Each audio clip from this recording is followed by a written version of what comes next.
On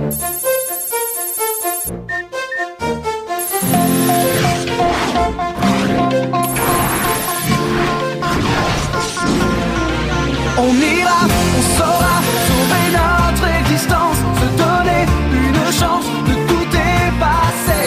On ira, on saura sauver notre existence pour refaire un monde sans danger. Tout reprogrammer, comme un monde sans danger. Comme tout reprogrammer, comme un monde sans danger.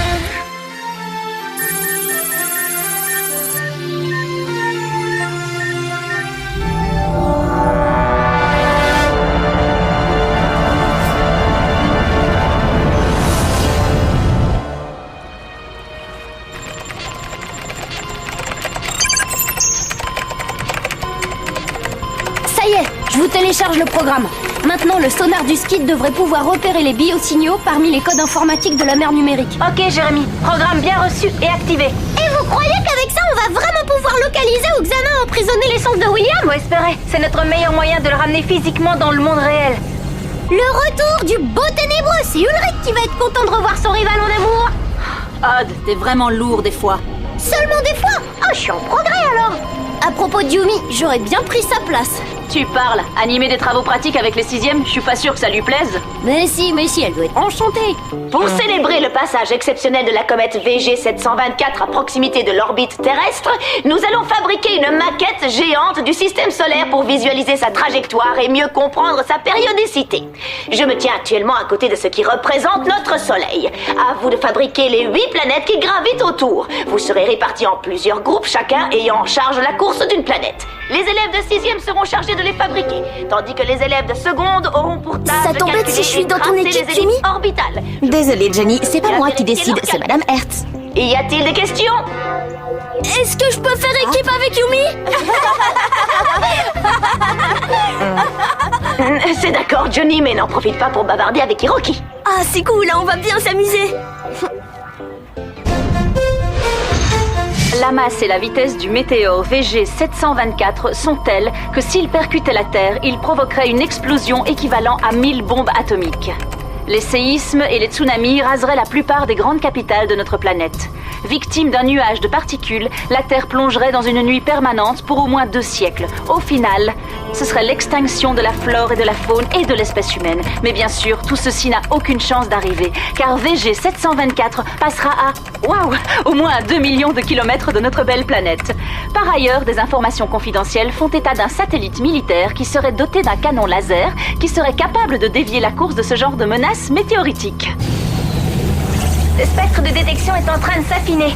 Le sonar indique une infime trace résiduelle d'ADN numérique dans le coin. Ça pourrait être William ou bien... Ou bien ton père. Qu'est-ce qu'on attend pour aller voir? Ok.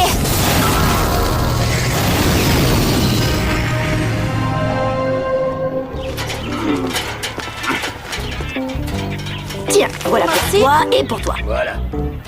Merci. Merci. Oh, regarde ça, c'est génial! On a récolté la planète Terre! Ah ouais, tu l'as dit, c'est mon jour de chance. La Terre et la Lune! Youpi! Et dire que Jérémy rêve d'être à ma place. N'oubliez pas que vous devez vous caler sur notre soleil central pour les orbites et veillez à respecter l'échelle. Je rappelle à tous que cet exercice est noté et comptera pour le trimestre. À vous de jouer! Une petite seconde, Suzanne. J'ai une information capitale à faire passer. Concernant les piquets, j'attire votre attention sur un aspect technique important. Ils sont munis de 2 extrémités. L'une est taillée en biseau. C'est celle-ci qui doit être plantée dans le sol. Ne les maniez pas à l'envers. Vous pourriez vous blesser en appuyant sur la pointe. Ça va, faut être débile pour se blesser avec un piquet! Ah bon?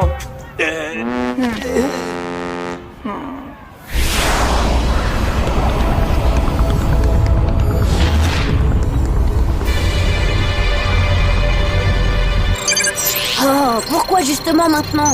On peut jamais finir une mission d'exploration tranquillement. Alors, qu'est-ce que tu nous prépares maintenant, Xana?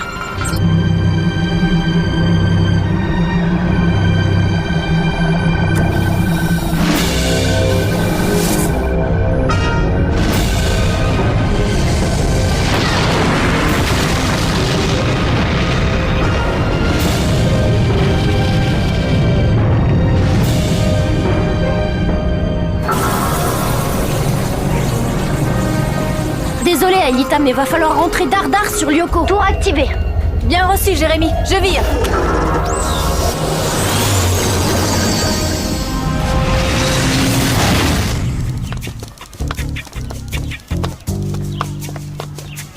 Ça y est, j'ai fini. Elle est pas belle, ma terre? Regarde, Yumi, je t'ai décroché la lune. Ouais. Bon, Hiroki, c'est quoi déjà le surnom de la Terre? C'est la planète bleue. Je sais, mais je me suis dit qu'avec de l'imagination, si les Martiens nous envahissaient... Et toi, Johnny, tu crois qu'il y a de la végétation sur la Lune? Bah non, mais j'ai pensé que c'était plus poétique si je m'étais... Recommencez-moi ça immédiatement! Me laisse béton. L'imagination et la poésie, ça lui passe là. S'il vous plaît, un miracle pour me sortir de là. Allô? Oui, Jérémy? Tour activé? Ouf! Merci, Xana. Hein? Bah, qu'est-ce que tu racontes? Non, c'est rien, j'arrive immédiatement.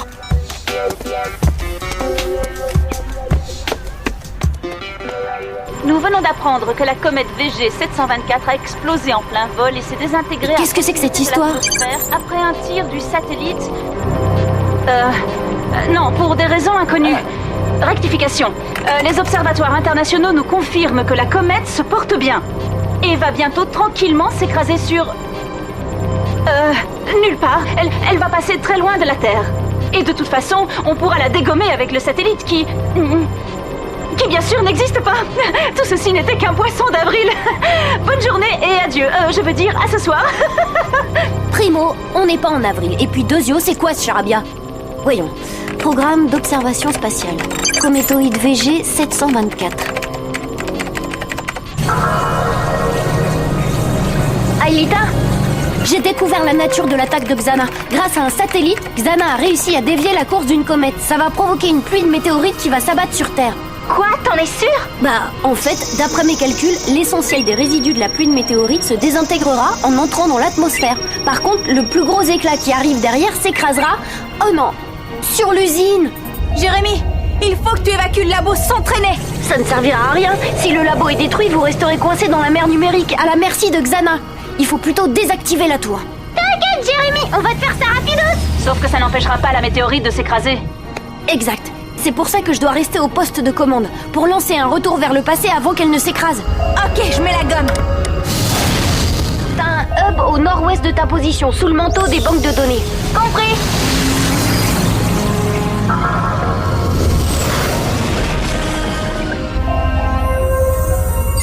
Hop, droit devant.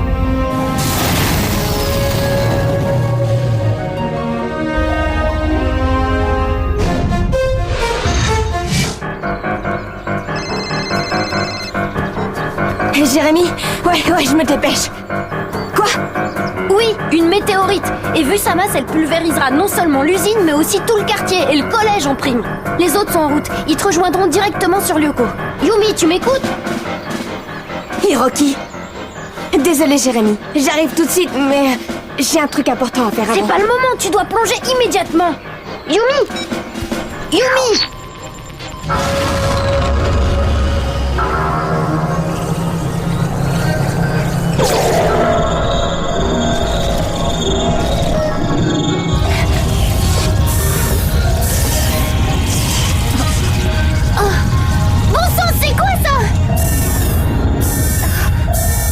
C'est un pare-feu, sûrement un cadeau de Xana. Je vais nous sortir de là.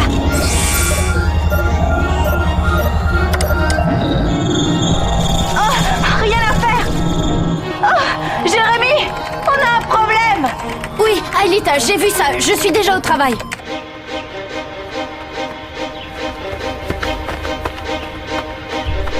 Alors, où t'étais? Regarde, j'ai repeint ma terre en bleu, mais du coup, t'as vu la couleur pourrie? Hé, Hiroki, je veux que t'ailles à la maison immédiatement. Prends Johnny avec toi et je vous rejoindrai plus tard. Quoi? Mais et l'exercice de Madame Hertz? Hiroki, ne discute pas. Ah, qu'est-ce qui te prend? Tu t'es disputé avec Ulrich ou quoi? À propos, Suzanne, où en es-tu avec Pedro? Enfin, Jim, pas devant les élèves. Madame Hertz, il faut absolument évacuer le collège. Qu'est-ce que tu racontes, Yumi? C'est que ça risque de vous paraître fou, mais une météorite va s'écraser pile là où on se trouve. Dis donc, Ishiyama, t'aurais pas un peu trop forcé sur les sushis hier soir? Non, je vous jure que c'est vrai. Et je l'ai appris par un bon ami qui travaille à l'agence spatiale.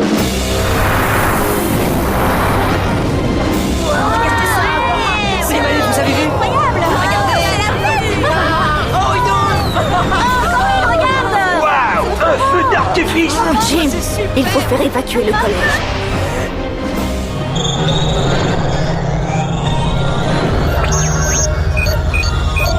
L'énergie de ce pare-feu semble circuler selon un algorithme basique. Il suffirait de le décrypter et on pourrait profiter d'une faille pour passer à travers. Bien vu.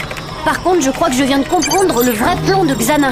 Bravo Einstein, t'as enfin compris qu'il cherche à détruire le supercalculateur pour nous empêcher de revenir lui mettre des bâtons virtuels dans les roues. Évidemment.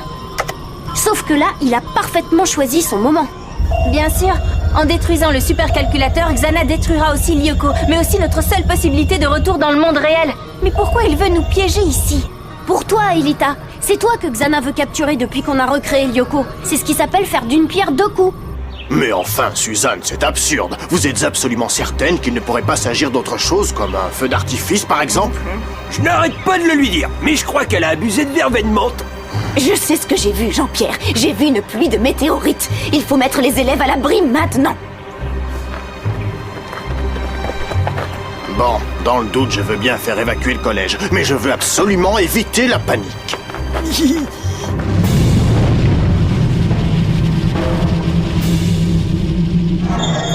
Ça y est, j'ai trouvé la faille dans l'algorithme.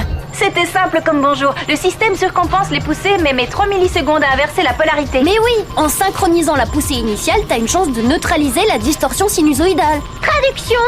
C'est le principe de l'élastique. Accrochez-vous.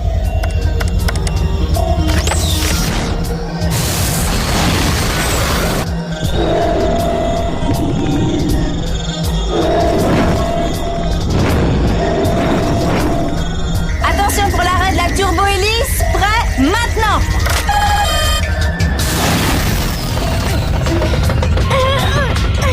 On est passé, Jérémy! Bien joué, Aelita. Maintenant, rejoignez le hub. Il faut atteindre Lyoko le plus vite possible. Roger! Ça va, tout le monde? Il y a mon petit déj qui joue au yo-yo, mais sinon ça roule! Ah, il risque d'arriver trop tard. À moins que... Mais oui, si je réussis à reprendre à Xana le contrôle du satellite, même pour une minute, j'aurai peut-être une chance de dévier à nouveau la météorite. Alors voyons. Programme de défense. Données confidentielles. Mot de passe, c'est un jeu d'enfant ça.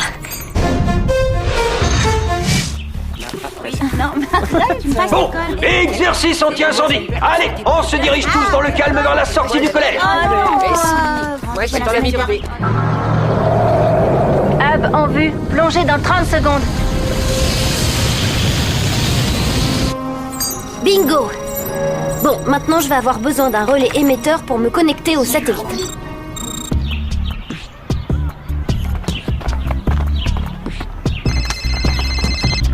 Jérémy? Ouais, je suis encore au collège. Je suis désolée, mais il fallait que... Pas de soucis, Yumi. Changement de programme. Finalement, ça m'arrange que tu sois encore au collège. Dans ta chambre? Ok, je récupère ton ordinateur portable. Et après? Ah, d'accord. Hé! Où elle va, ta sœur? Il y a qu'un moyen de le savoir.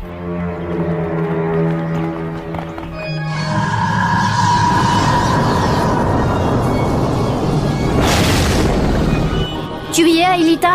J'entre les coordonnées de Lyoko.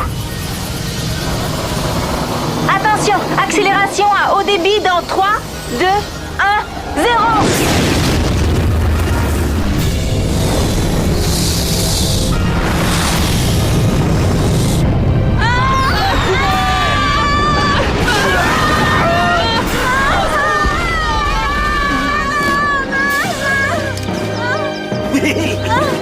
C'est quoi ça, monsieur?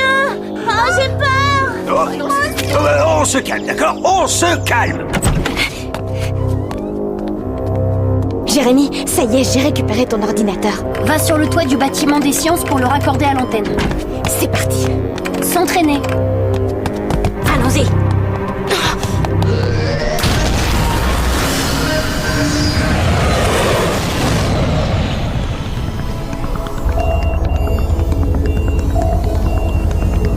Ça y est, Jérémy. Nous sommes de retour sur Lyoko. Où se trouve la tour activée?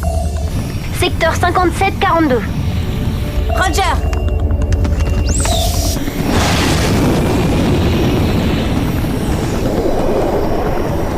La voilà.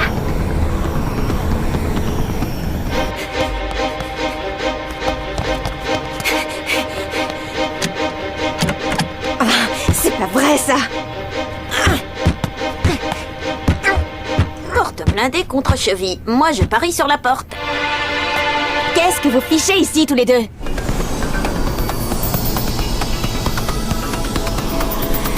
Skid stabilisé. Débarquement.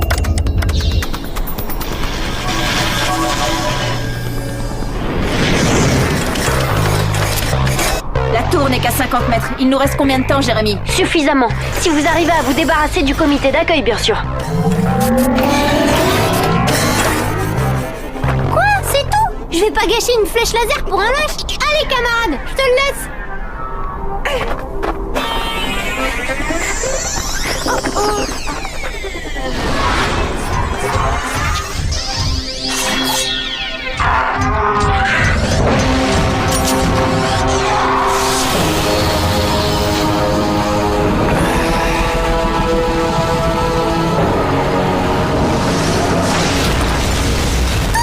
Elle m'a l'air très loin, cette tour.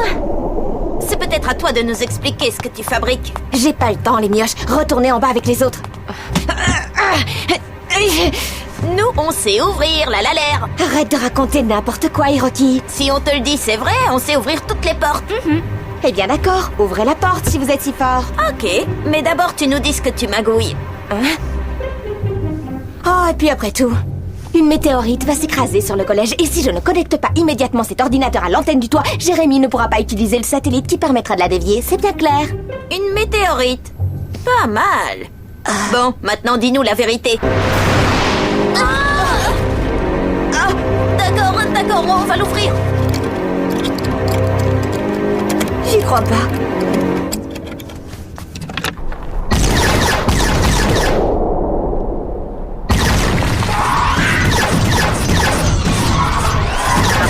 Super sprint.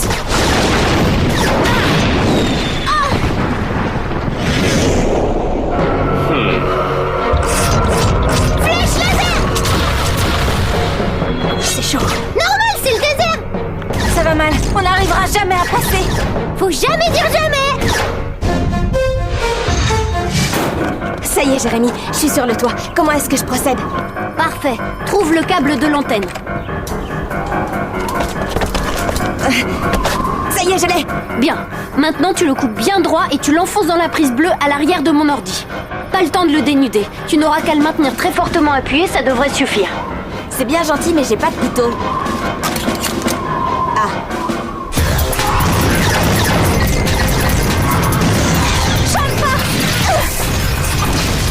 Bien joué, princesse.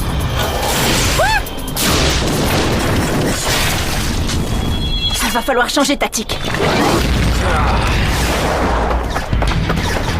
Ça y est, Jérémy, c'est branché. Très bien. Que le duel commence.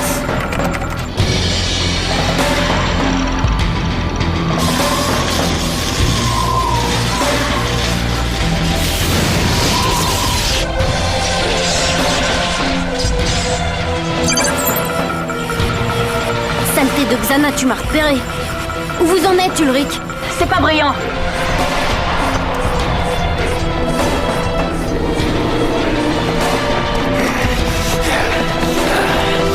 Reste derrière nous, Aelita. Si tu te fais dévirtualiser maintenant, il n'y aura plus personne pour désactiver la tour. C'est incroyable, ça de viser aussi mal.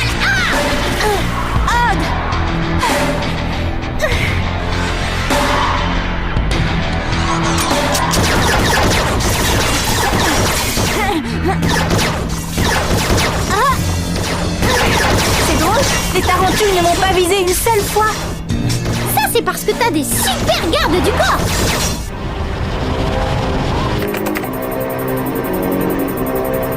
Non, trop tard.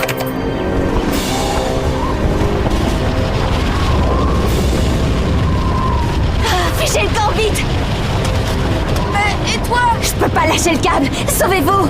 J'y arriverai pas. Xana est un programme parfait et je suis pas une machine, moi. Cette fois, on est fichu. Pas encore.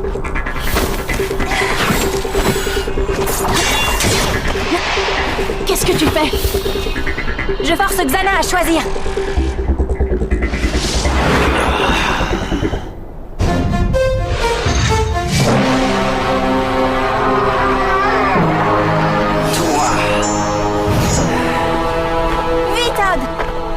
Visualise-moi. Hein?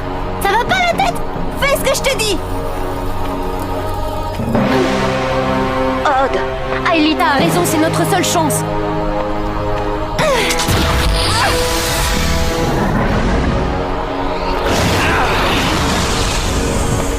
Tu comprends quelque chose, toi?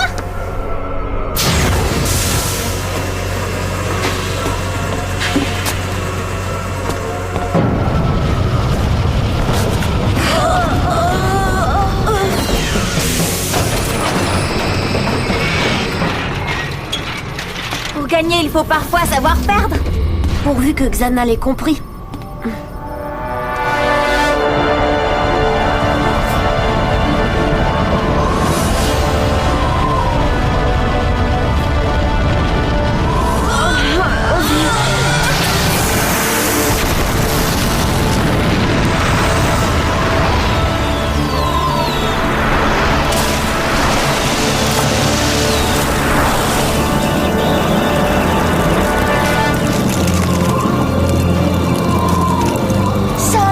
C'est fini. On est sauvés. Bravo, Jérémy, un tir parfait. Mais c'est pas moi, c'est Xana. Il a renoncé à son plan trop parfait.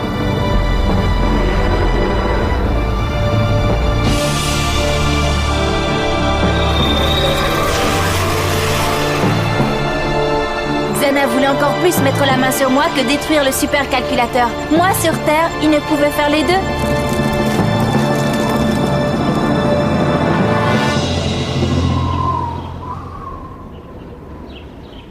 Alors, Yumi, on dit pas merci aux mioches? Merci les mioches.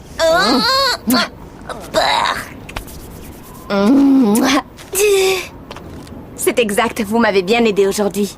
Ça, je ne manquerai pas de te le rappeler. Oh ça, faudrait que tu t'en souviennes. Retour vers le passé.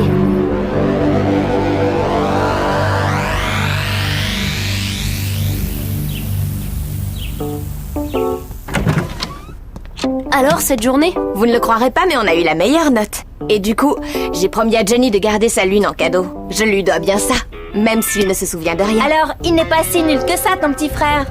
En fait, il est plutôt habile de ses mains quand il veut. C'est bien ce qui m'inquiète. Ah, pourquoi? Parce qu'à présent, ça ne sert plus à rien de fermer la porte de ma chambre à clé.